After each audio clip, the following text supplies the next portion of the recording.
যার আয়তন খুবই ছোট, কিন্তু দেশটি প্রাকৃতিক গ্যাস ও তেলের কারণে বেশ ধনী। দেশটির নাম ব্রুনেই। দক্ষিণ পূর্ব এশিয়ার ব্রুনীয় দ্বীপে অবস্থিত এই দেশ। ব্রুনেই চারপাশে মালয়েশিয়া ভূখণ্ড আর দক্ষিণে রয়েছে দক্ষিণ চীন সাগর। আজকের ভিডিওতে ধর্ম, অর্থনীতি এবং রাজনৈতিক সম্পর্কে বিষয় বেছে নেওয়ার চেষ্টা করি। তাই কোনো দেশ, কোনো যুদ্ধ, কোনো ইতিহাস কিংবা কোনো অজানা ঘটনা নিয়ে জানতে চাইলে কমেন্টে জানিয়ে দিন। 65 বর্গ কিলোমিটার আয়তনের দিক থেকে এটি একটি ছোট দেশ। দেশটির রাজধানীর নাম বান্দারা সেরি বেগাওয়ান। ব্রুনেইর বেশিরভাগ এলাকা জুড়ে সবুজ বনভূমিতে ঢাকা। দেশটির জলবায়ু গরম ও আর্দ্র। সারা বছরই এখানে প্রচুর বৃষ্টি হয়। ব্রুনেই জনসংখ্যা প্রায় 4.5 লাখের মতো। জনসংখ্যা কম হলেও দেশটির জীবনযাত্রার মান তুলনামূলকভাবে অনেক ভালো। ব্রুনেইয়ের বেশিরভাগ মানুষ মালয় জাতিগোষ্ঠী। এছাড়া চীনা ও অন্যান্য জাতিগোষ্ঠীর মানুষ বসবাস করেন। দেশটির সরকারি ভাষা হলো মালয় ভাষা, তবে ইংরেজিও অনেক মানুষ ব্যবহার করেন। ব্রুনেই সংস্কৃতি মালয় ঐতিহ্যের প্রভাব খুব বেশি। পোশাকে এর প্রভাব দেখা যায়। বিশেষ করে মুসলিম সংস্কৃতির কারণে দেশটির মানুষের পোশাকের স্বাধীনতা দেখা যায়। ঈদ এবং অন্যান্য ইসলামিক উৎসব এখানে বেশ গুরুত্বপূর্ণ। ব্রুনেই একটি মুসলিম সংখ্যাগরিষ্ঠ দেশ। দেশটির নাম সরকারি ধর্ম হলো ইসলাম।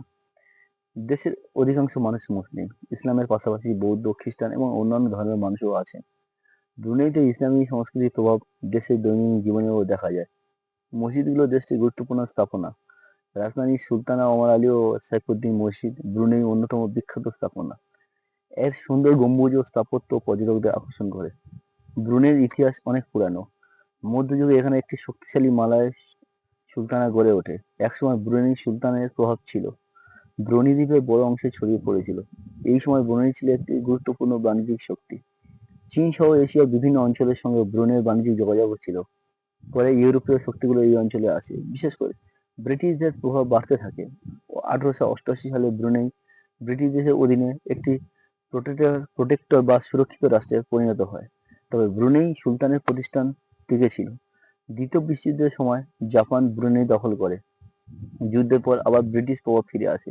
অবশেষে 1984 সালে 1 জানুয়ারি ব্রুনেই পূর্ণ স্বাধীনতা লাভ করে। ব্রুনেই ছোট দেশ হলেও অর্থনৈতিকভাবে বেশ শক্তিশালী। এর প্রধান কারণ হলো তেল ও প্রাকৃতিক গ্যাস। ব্রুনেইতে বিশাল তেল ও গ্যাসের মজুদ রয়েছে।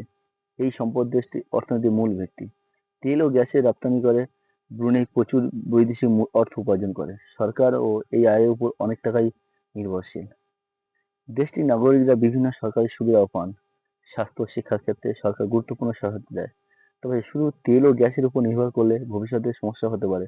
তাই ব্রুনেই অর্থনীতিকে আরো বৈচিত্র্যময় করার চেষ্টা করছে। পর্যটন, কৃষি, খাদ্য উৎপাদন এবং অন্যান্য খাতেও বিনিয়োগ বাড়ানোর চেষ্টা চলছে।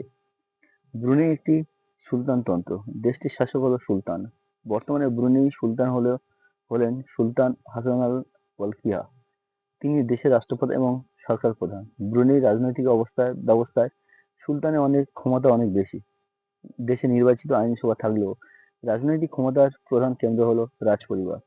ব্রুনেই আইন ও প্রশাসনে ইসলামিক মূল্যবোধের গুরুত্বপূর্ণ ভূমিকা রয়েছে। 2019 সালে ব্রুনেই শরিয়া ভিত্তিক দণ্ডবিধির কিছু কঠোর বিধান কার্যকর করে। এ নিয়ে আন্তর্জাতিকভাবে অনেক আলোচনা ও সমালোচনা হয়েছে। ব্রুনেই শহরগুলো সাধারণত শান্ত ও পরিষ্কার। দেশটিতে অপরাধের হার তুলনামূলকভাবে কম। রাস্তা ও সরকারি অবকাঠামো বেশ উন্নত। অনেক মানুষ ব্যক্তিগত গাড়ি ব্যবহার করেন, কারণ দেশটিতে গণপরিবহন ব্যবস্থা অনেক দেশের তুলনায় সীমিত। প্রকৃতি ব্রুনেই অন্যতম বড় সম্পদ। দেশের বিশাল অংশে রয়েছে ঘন সবুজ, বন্যপ্রাণী এবং প্রাকৃতিক পরিবেশ রক্ষার উপরও।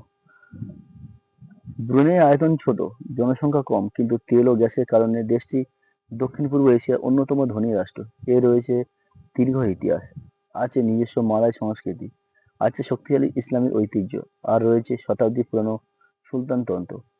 সবচেয়ে ইন্টারেস্টিং বিষয় হলো এত ছোট্ট একটি দেশ কিভাবে তার প্রাকৃতিক সম্পদ ব্যবহার করে নিজেদের জীবনযাত্রার মান উন্নত করছে। তবে ভবিষ্যতে তেল ও গ্যাসের উপর নির্ভরতা কমানো ব্রুনেইয়ের জন্য বড় চ্যালেঞ্জ হতে পারে। আপনার কাছে ব্রুনেইয়ের কোন বিষয়টি সবচেয়ে ইন্টারেস্টিং লেগেছে?